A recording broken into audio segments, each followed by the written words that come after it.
Greetings viewers, Eric the Car Guy, back with another episode of the mini series.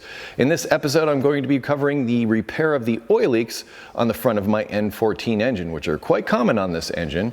This is the turbocharged engine in my R56, which ran from about 2007 to 2013. Once again, this is the turbocharged engine. Now apparently this engine has an issue with oil leaks on the oil feed line that goes from the engine block to the top of the turbo. Also, there are times where the seals on the oil cooler housing have a tendency to leak. I'll also be covering that in this video. I'll link all the parts and everything I'm using down in the description to make those easier for you to find.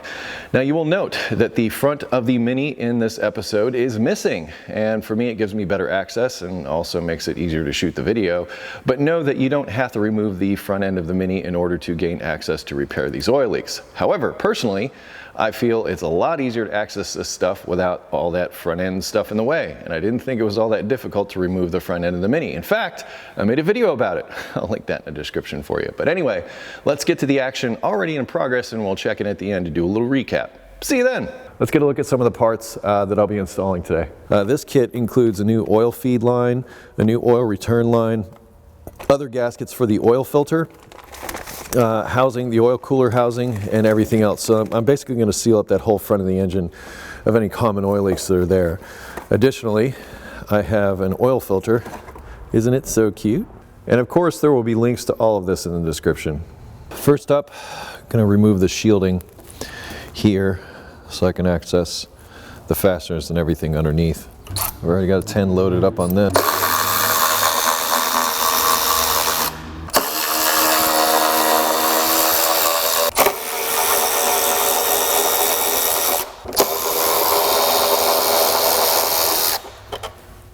Looks like they've hidden one more in there. This will just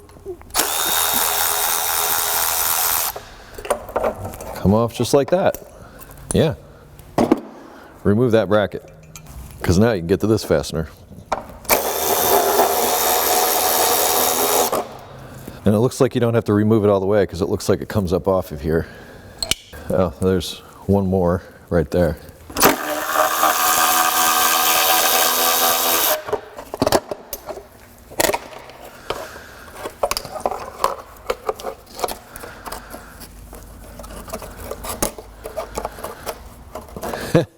Really, guys? I mean, really? All right. Well, it just needs to be out of the way. I think what I'll do next is remove this lower shield. Looks like there's some fasteners there, there, and there. So it looks like just 4. In fact, I could probably go get my stool and do this all sitting down. How lazy is that? Haha.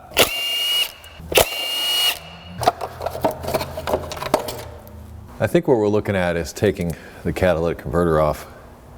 It's already disconnected down here. Kind of looks like there's a bracket here up underneath. There's also this electrical connector that we should probably disconnect so we don't damage it in any way.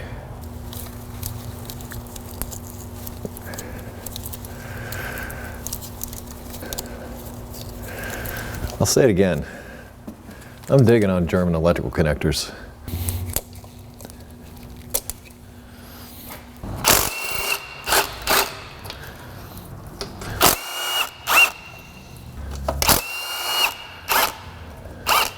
I wonder if we're lucky and that these are also 13. That one was. How about this other one?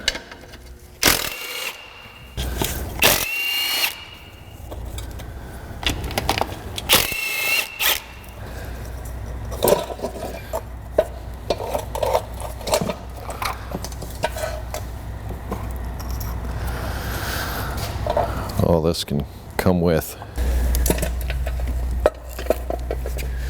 Well, it looks like in order for me to access this oil feed line, it looks like it goes down, around, and behind this cover. So no matter what, this cover's got to come off. R19. You know, I know you can do this job with the front end still on the car, but I'm just going to say this is super easy for me. Where it is now, there's a bracket that's holding this on back in there. It's an 8mm.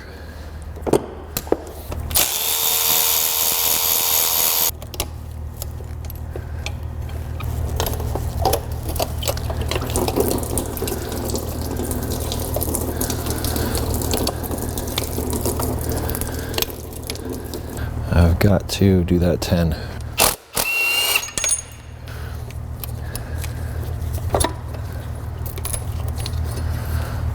An electrical connection here.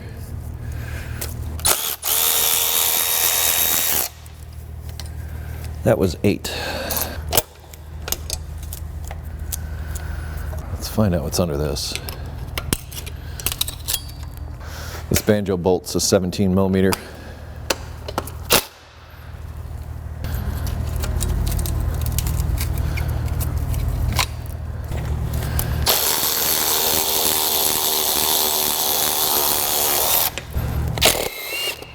So I'm just gonna get rid of these two 10s and see what we got.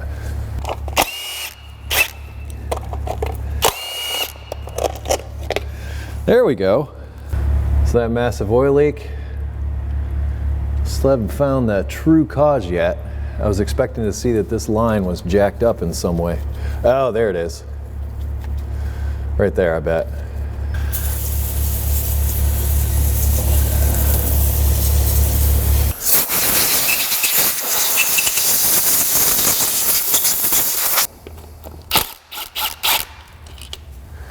I think the leak actually resulted from this crimp connection being loose.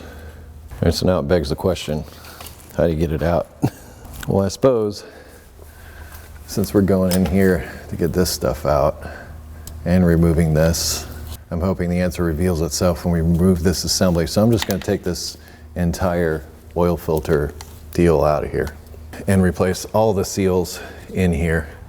So it looks like 1, 2, 3, and let's just connect that together. There's the 4th up in there. So there's 4 fasteners that hold this assembly onto here. I'm going to definitely get rid of its electrical connection first. These are all 8s.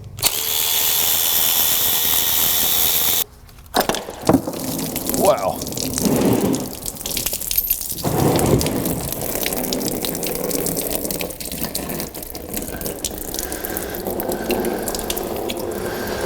There's coolant in there.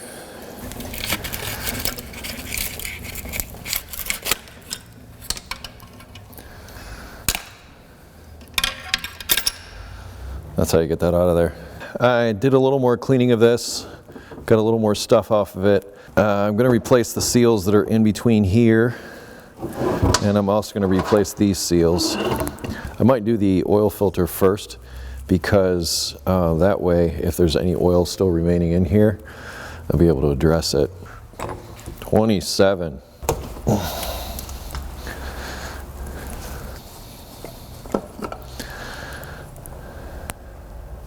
Like I said, I'm going to try to really do right by this car so that whatever owner that gets it doesn't have anything to worry about.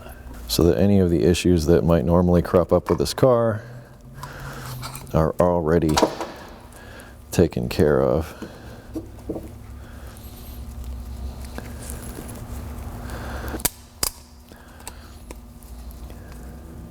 I don't think there's a right or wrong way here. I think that does it right there.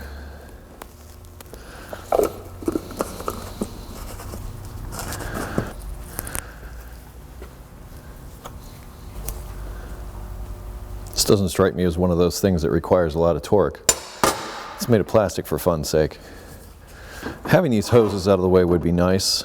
They seem in good shape, but I don't want to mess with them too much. So I'm just going to undo these two 8s here.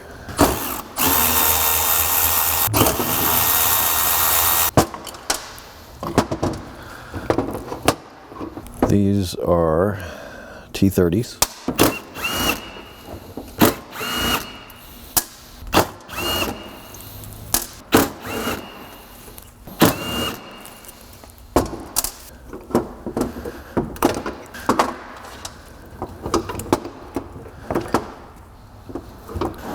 All right, these seem pretty straightforward.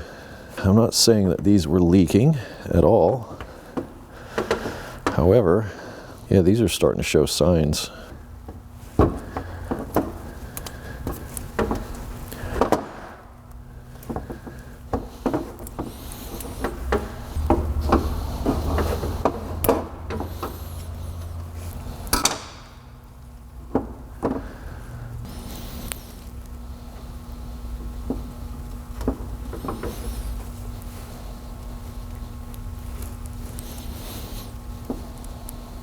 Looks like there's guide, pins, pegs.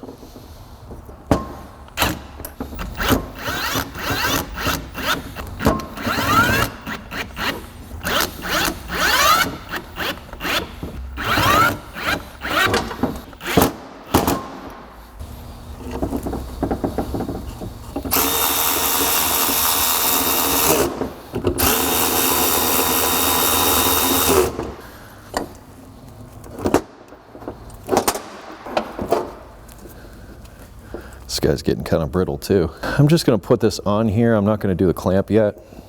I'm going to wait to do that until after it's installed. That way it's in the correct orientation. Let's get the new gaskets in. Personally, I just don't like putting sealer on things unless I absolutely have to. Looks like somebody had previously done this. I like to, as I always say, let the gasket do the work. If you see how brittle this is, that's oftentimes a result of just getting old. I'm really glad we're replacing these. Thinking that goes in like that. That feels good like that.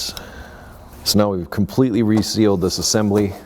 This has been resealed from before, and now this will seal good to the block. I haven't undone this clamp yet because I'm not ready to install it, but before we go there, let's install our oil feed line. So here's the stuff I got in the Detroit Tuned Super Kit.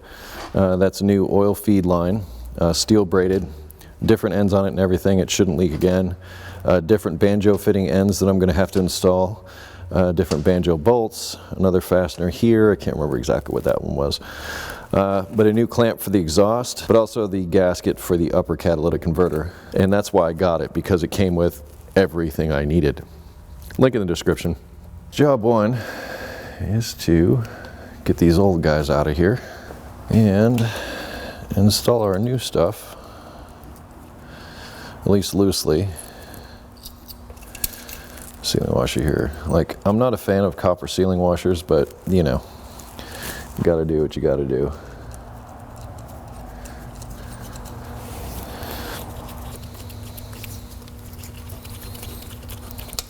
And now the question is, yeah, I think it goes on like this. If it were me and I were designing, I would go like this.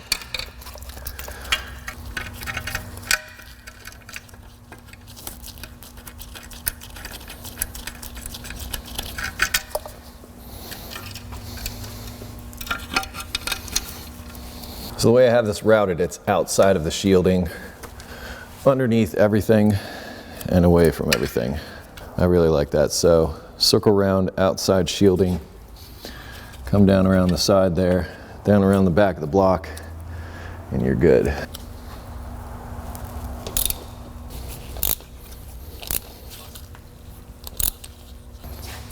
These are 14s. I'm also going to pull this up away from the block just a little.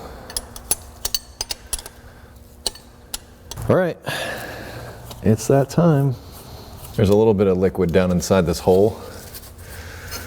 Definitely want to clean that out. That can cause an issue called hydrostatic lock. It can actually crack the block.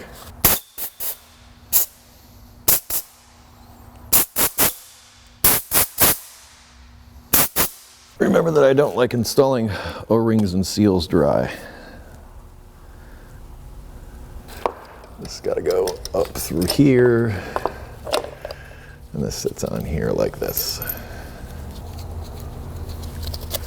And these fasteners are all the same length.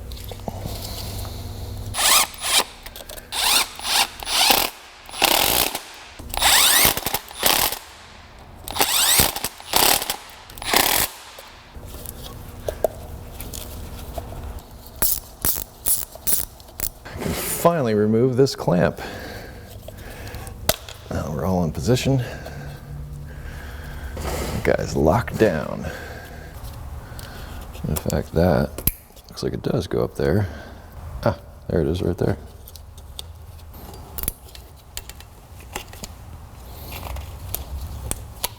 There's still some coolant lines In fact, I probably should have attached that beforehand.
I'm also going to put this piece of shielding back on.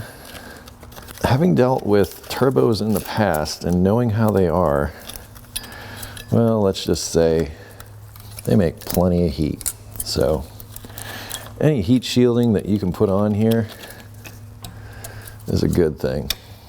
And that concludes repairing the oil leaks on the front of the N14 engine. I can assure you that when I was done, I started things up and everything ran great and did not leak. Check it out. No leaks. That is awesome. As stated earlier in the video, I will put links in the description to the parts I use so you can find them much easier. I'm also going to link additional videos in the mini series down in the description in case you want to find and watch those. Aside from that, if you have automotive questions, I ask that you head over to EricTheCarGuy.com. That's right, you guessed it, also linked in the description. Special shout out to my patrons who help make the mini series possible. Be safe, have fun, stay dirty. Thank you so much for watching. I will see you next time.